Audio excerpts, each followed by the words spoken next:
क्या आप जानते हैं जब वे स्वस्थ होकर निकलते हैं तो लक्ष्मी जी क्यों नाराज हो जाती हैं? चलिए सुनते हैं एक बहुत प्यारी अनसुनी कथा। स्नान पूर्णिमा के दिन 108 कलशों से प्यारे जगन्नाथ, बलभद्र और सुभद्रा जी का पवित्र स्नान होता है। लेकिन इस स्नान के पश्चात भगवानों को ज्वर हो जाता है। उन्हें अड़सर गृह में ले जाया जाता है, जहाँ 15 दिन तक उनका खूब ध्यान रखा जाता है। 15 दिन बाद वे पूरी तरह स्वस्थ होकर मुस्कुराते हुए बाहर आते हैं। प्रिय लक्ष्मी, मैं बलभद्र और सुभद्रा के साथ गुंडीचा मंदिर जाना चाहता हूँ। वहाँ भक्तों से मिलूंगा और गुंडीचा माँ के पास कुछ शांत पल बिताकर 2 दिन में लौट आऊंगा। आपकी तबीयत अभी अभी तो ठीक हुई है, फिर भी जाना जरूरी है। थोड़ा बाहर घूमने से अच्छा लगेगा। सब भक्त हमारा इंतजार कर रहे हैं। ठीक है, पर वादा कीजिए 2 दिन में लौट आएंगे। मेरा मन आपके बिना नहीं लगेगा। वादा करता हूँ, मैं 2 दिन में वापस आ जाऊंगा। आखिरकार रथ यात्रा का पावन दिन आता है। पूरी नगरी उत्सव के माहौल में डूब जाती है। जगह जगह ढोल मृदंग बज रहे हैं, भक्त झूम रहे हैं।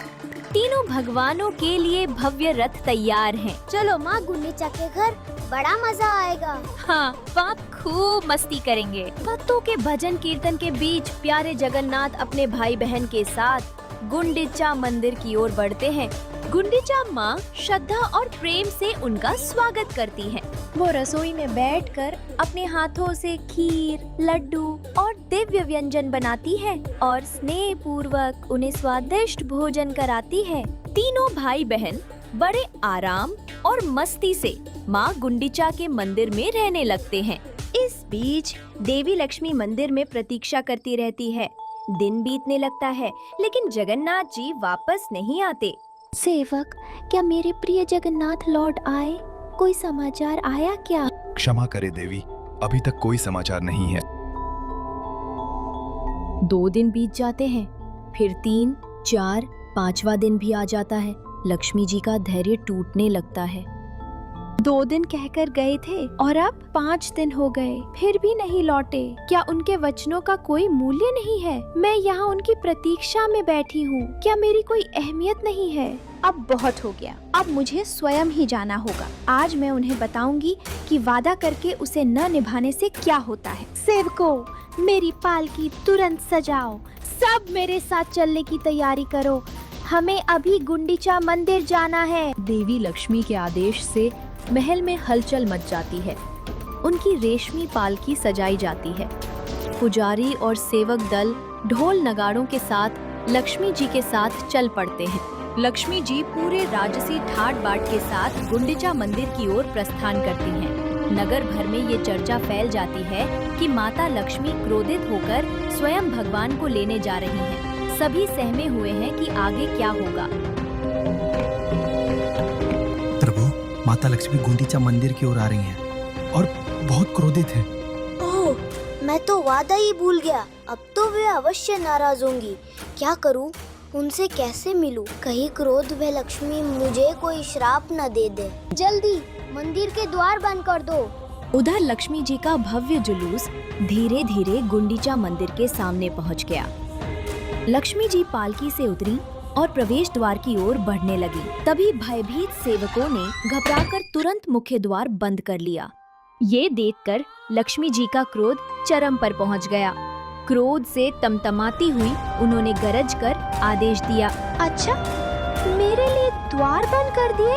यदि मेरे लिए मंदिर का दरवाजा बंद है, तो फिर उनके लिए भी वापसी का मार्ग बंद हो जाएगा। सेवकों, यह रहा मेरे स्वामी का रथ नंदी घोष, इसे तुरंत तोड़ डालो। लक्ष्मी जी के आदेश पर उनके सेवक रथ के पास तो पहुँचे, लेकिन प्रभु के रथ को पूरी तरह से भला कौन क्षति पहुंचा सकता है। उन्होंने बस उसे जरा सा हिलाया डुलाया, फिर भी कुछ सजावटी हिस्से टूटकर नीचे गिर पड़े। तभी जगन्नाथ जी के सेवक उन्हें रोकने आए और दोनों ओर से हल्की फुल्की धक्का मुक्की होने लगी। रथ को हल्का सा नुकसान पहुंचाने के बाद लक्ष्मी जी उदास मन से लौट चली, लेकिन वो मुख्य मार्ग से नहीं लौटी, बल्कि एक गुप्त गली से होकर गईं, जिसे हेरा गोहिरी गली कहा जाता है। उड़िया भाषा में हेरा का अर्थ है देखना। कहा जाता है कि रथ यात्रा के 5वें दिन माता लक्ष्मी अपने प्रभु जगन्नाथ के दर्शन हेतु यहाँ आई थी। इसी स्मृति में इस दिन को हेरा पंचमी कहा जाता है। लक्ष्मी जी लौट तो गईं, पर क्या वे इतनी आसानी से जगन्नाथ जी को क्षमा कर देंगी?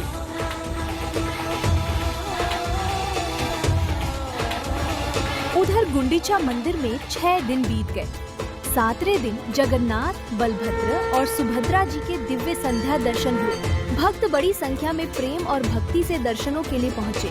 अपने प्रभु के दिव्य दर्शन पाकर भक्तों के हृदय आनंद और उल्लास से भर उठे। 8वें दिन सुबह गुंडीचा मंदिर में रथों को वापस श्री मंदिर की ओर मोड़ा गया। अब वापसी की तैयारियां शुरू हो गयीं। आ गया 9वां दिन, बहुड़ा यात्रा, यानी भगवान की वापसी की यात्रा। प्यारे जगन्नाथ, बलभद्र और सुभद्रा जी गुंडीचा माँ से विदा लेकर अपने घर श्री मंदिर की ओर लौटने लगे। पूरी नगरी में खुशी की लहर दौड़ पड़ी। जब तीनों रथ श्री मंदिर लौट रहे थे, तो बीच रास्ते में एक विशेष पड़ाव आया, मौसी माँ का मंदिर। मौसी माँ ने उनके लिए बड़े प्रेम से पोड़ पीठा तैयार किया था, जो उड़ीसा की प्रसिद्ध मिठाई है। हर वर्ष की तरह तीनों ने स्नेह पूर्वक मौसी माँ के हाथ का बना पोड़ पीठा चखा। इसके बाद उन्होंने आदर पूर्वक मौसी माँ से विदा ली और रथ पुनः श्री मंदिर की ओर बढ़ चला। बावड़ा यात्रा में एक और रोचक पड़ाव आता है। बलभद्र जी और सुभद्रा मैया के रथ तो सीधे सिंह द्वार तक पहुंच जाते हैं, पर प्यारे जगन्नाथ जी का रथ कुछ देर के लिए गजपति महाराज के महल के सामने रुकता है। शुभ समाचार, आपके प्रिय स्वामी लौट रहे हैं। जगन्नाथ जी का रथ रास्ते में दिख चुका है। क्या मेरे प्यारे जगन्नाथ लौट रहे हैं? शुभ समाचार सुनते ही लक्ष्मी जी का क्रोध एक पल में पिघल जाता है। वह तुरंत श्री मंदिर से बाहर निकल आती हैं और सामने जहानी मंडप में आकर खड़ी हो जाती हैं, जहां से दूर सड़क पर अपने प्यारे जगन्नाथ जी के रथ को आते हुए देखती हैं। फिर लक्ष्मी जी रसोई घर के रास्ते पीछे की ओर से होती हुई भेंट मंडप पहुंचती हैं। 9 दिन बाद आखिर उन्हें अपने स्वामी के दर्शन होते हैं। इस शुभ मिलन को लक्ष्मी नारायण भेंट कहा जाता है। जगन्नाथ जी अपनी विशेष फूलों की माला लक्ष्मी जी को अर्पित करते हैं। देवी लक्ष्मी श्रद्धा से रथ की परिक्रमा कर दर्शन करती हैं। दर्शन के पश्चात वे प्रसन्न मन से श्री मंदिर लौट जाती हैं। उनका क्रोध भले ही शांत हो गया हो, पर क्या वे सचमुच जगन्नाथ जी को इतनी आसानी से माफ कर देंगी? वो तो